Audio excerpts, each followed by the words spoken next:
ఈ దేశంలో ఒక్క శత్రువు కూడా లేని అజాత శత్రువు ఆయన. ఇప్పుడు మన దేశ అంతరిక్ష పరిశోధన సంస్థ అయినటువంటి ఇస్రో సాధిస్తున్న విజయాలకు పునాదులు వేసింది ఆయన. అతని జీవితం మొత్తం మీద ఒక్క విమర్శ కూడా లేని మచ్చలేని మనిషి. ఆయనే అబ్దుల్ కలాం.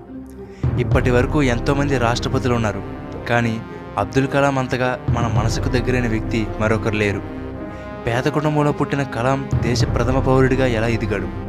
ఒక గొప్ప నాయకుడిగా, శాస్త్రవేత్తగా, వక్తగా దేశానికి సేవలందించిన కలాం గురించి, రామేశ్వరం నుండి రాష్ట్రపతి పదవి వరకు సాగిన ఆయన జీవితం గురించి ఈ వీడియోలో తెలుసుకుందాం.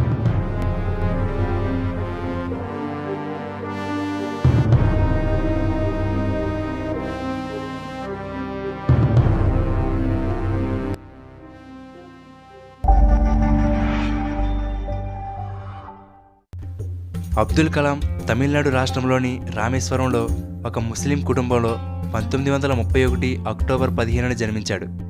ఈయన తండ్రి పేరు జైనలుబ్దీన్. ఈయన పడవ నడిపేవారు.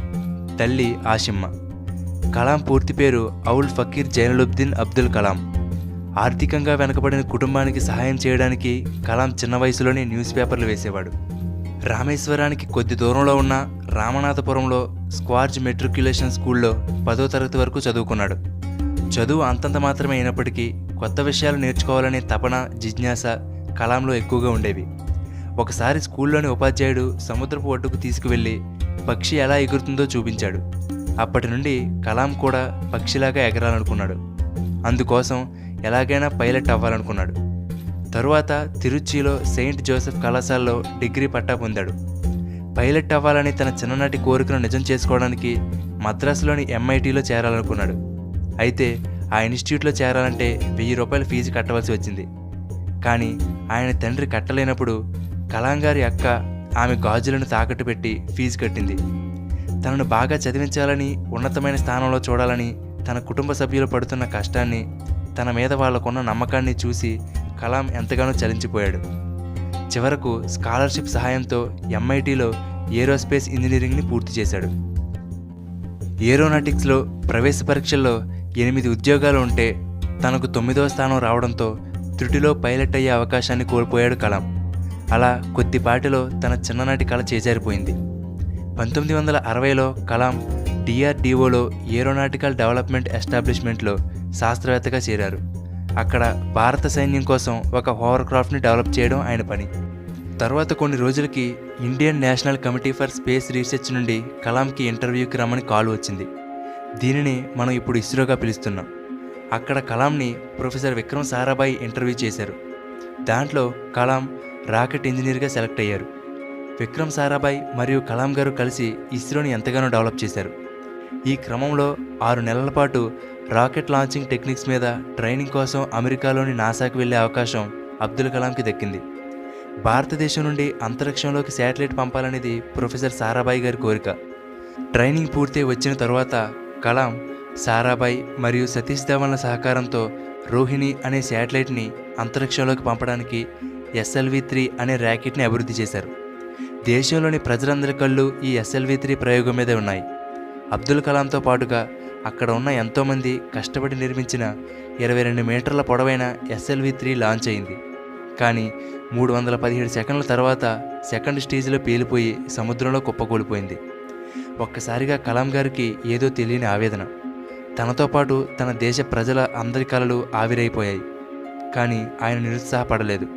తిరిగి 1980లో 2వ ప్రయోగం కోసం SLV-3ని రెడీ చేశారు. ఆ రోజు న్యూస్ పేపర్లన్నీ మొదటిదానిలాగానే ఇది కూడా ఫెయిల్ అవ్వబోతుందని ప్రయోగం గురించి ఇష్టం వచ్చినట్లు రాసేశాయి. దేశం కళ్ళన్నీ ఈ ప్రయోగం మీదే ఉన్నాయి. 18 జూలై 1980లో SLV-3 లాంచ్ అయ్యి రోహిణి శాటిలైట్ని ఆర్బిట్లోకి విజయవంతంగా ప్రవేశపెట్టింది.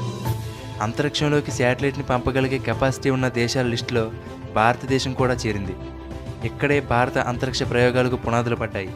అప్పటి ప్రధానమంత్రి ఇందిరాగాంధీ గారు ఫోన్ చేసి కలాం గారిని ప్రత్యేకంగా అభినందించారు. ఆ తరువాతి సంవత్సరం 1981లో కలాం గారికి పద్మభూషణ్ అవార్డు దక్కింది. ఇంకా అబ్దుల్ కలాం గారు వెనక్కి తిరిగి చూడలేదు. ఆయన తయారు చేసిన రాకెట్లలాగానే ఆయన కూడా దూసుకుపోయారు.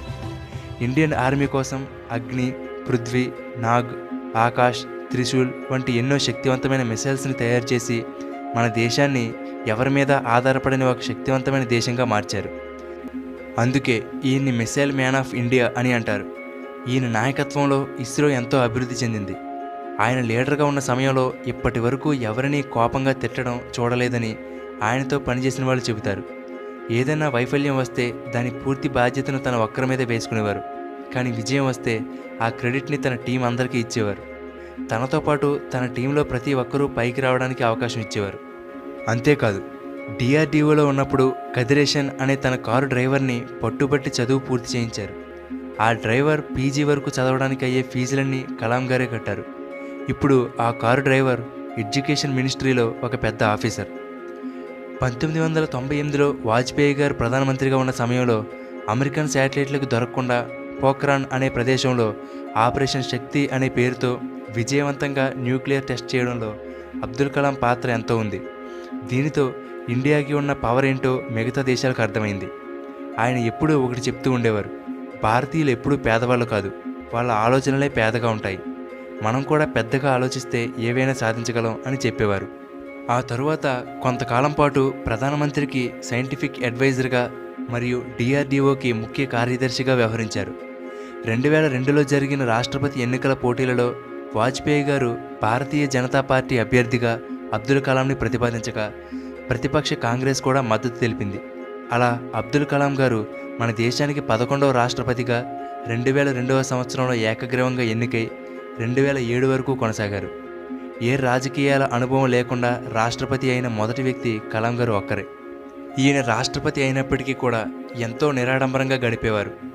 రాష్ట్రపతి కోసం ఉండే విలాసవంతమైన గదులను సౌకర్యాలను వద్దనుకుని ఒక సాధారణమైన గదిలోనే ఉండేవారు. ఒక్కొక్కసారి అక్కడ పనిచేసే వాళ్ళతో కలిసి కింద కూర్చునే భోజనం చేసేవారు. రాష్ట్రపతిగా ఎంతో బిజీగా ఉన్నా కూడా చిన్నపిల్లలు రాసే ఉత్తరాలకు ఈయనే స్వయంగా జవాబులు రాసి పంపేవారు. ఇన్నేళ్ల దేశ చరిత్రలో ఎక్కువ మంది ప్రజలను కలుసుకున్న రాష్ట్రపతి ఈయనే. అందుకే ఈయన్ని పీపుల్స్ ప్రెసిడెంట్ అని అంటారు. ఆయన రాష్ట్రపతిగా పనిచేసిన అన్ని ఏళ్లలో ఏ ఒక్క అవినీతి నింద కానీ విమర్శ కానీ లేని ఒకే ఒక్క నాయకుడు కలాం. అంతేకాదు, తనకు రెండోసారి రాష్ట్రపతి పదవిని అధిరోహించే అవకాశం వచ్చినా సరే తనకిష్టమైన పిల్లలకు యువతకు పాఠాలు చెప్పడమే తనకిష్టమని ఏకంగా రాష్ట్రపతి పదవినే సున్నితంగా తిరస్కరించారు. కలాం గారికి యువత మీద ఎంతో నమ్మకం ఉండేది.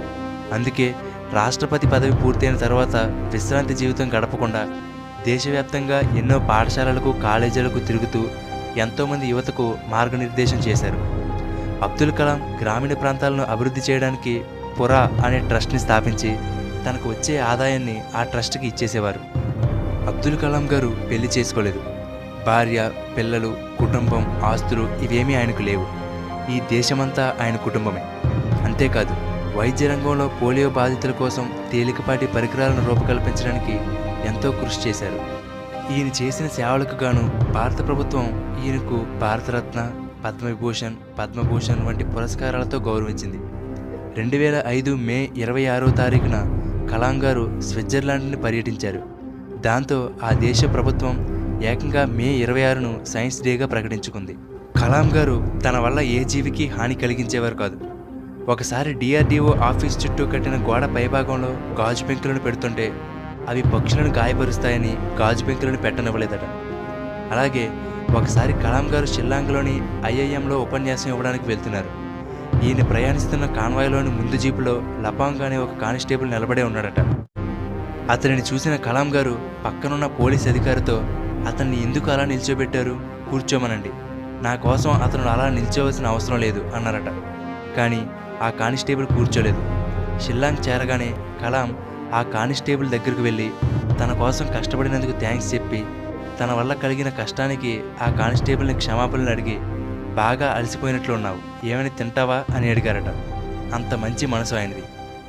జూలై 27, 2015న షిల్లాంగ్లో యువతకు ఉపన్యాసం ఇస్తున్న సమయంలో ఒక్కసారిగా కలాం కుప్పకూలిపోయారు. వెంటనే దగ్గరలోని బెతానీ హాస్పిటల్లో చేర్చారు. కానీ ఆయనలో చలనం లేదు. సాయంత్రం 7:45 ఆయన గుండెపోటు కారణంగా చనిపోయారనే వార్త దేశమంతా పాకింది. ఆ వార్త విని బాధపడని వ్యక్తంటూ ఎవరూ లేరు. చివరి క్షణంలో కూడా ఆయనకు ఇష్టమైన యువత కోసం ప్రసంగిస్తూనే తుదిశ్వాస విడిచారు. ఆయన తనకంటూ ఏమీ సంపాదించుకోలేదు. ఆయన చనిపోయినాటికి ఆయన దగ్గర ఉన్నవి కేవలం 6 చొక్కాలు, 4 ప్యాంట్లు, 2500 పుస్తకాలు, ఆయనకు వచ్చిన అవార్డులు, ఇవే ఆయనకు మిగిలిన ఆస్తి. ఒక సైంటిస్ట్, ప్రొఫెసర్, అంతకు మించి ఒక దేశానికి రాష్ట్రపతిగా చేసిన వ్యక్తి తనకంటూ ఏమీ మిగిల్చుకోలేదు. కానీ మన కోసం ఆయన గుర్తుగా కొన్ని పుస్తకాలను రాసి వదిలి వెళ్ళారు. ఆయన జీవిత చరిత్ర గురించి తెలిపే Wings of Fire, my journey, అలాగే యువతకు ఇన్స్పిరేషన్ ఇచ్చే Ignited Minds, India 2020, Indomitable Spirit, Turning Points, ఇలా ఎన్నో పుస్తకాలు కలాం గారి కలం నుండి వెలువడ్డాయి. ప్రతి ఒక్కరూ జీవితంలో తప్పకుండా చదవలసిన పుస్తకాలు ఇవి. సమయం దొరికితే యువకులకు మార్గనిర్దేశం చేయడం, లేకపోతే తనకిష్టమైన వీణను వాయించడం, లేదా పుస్తకాలు చదువుకోవడానికే సమయం గడిపేవారు.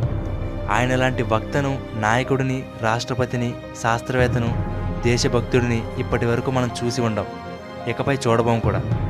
భౌతికంగా ఆయన దూరమై ఉండవచ్చు, కానీ చిన్నపిల్లల నవ్వుల్లో, యువత కళల్లో కలకాలం కలాం గారు మనతోనే ఉండిపోతారు.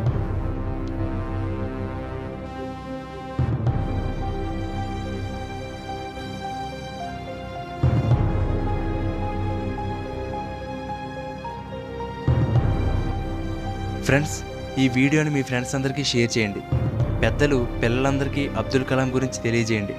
ఆయన రాసిన పుస్తకాలను తెలుగులో కొని చదవాలనుకుంటే వాటికి సంబంధించిన లింక్స్ని ఈ వీడియో కింద ఉన్న డిస్క్రిప్షన్లో ఇచ్చాను. అలాగే ఎంతోమంది గొప్ప వ్యక్తుల జీవిత చరిత్రలను తెలుసుకోవడానికి తెలుగుబడి ఛానల్కి సబ్స్క్రైబ్ అవ్వండి. ఈ వీడియో మీకు నచ్చితే లైక్ చేయండి. ఫేస్బుక్ మరియు ట్విట్టర్లో తెలుగుబడి పేజ్ని ఫాలో అవ్వండి. Thank you for watching.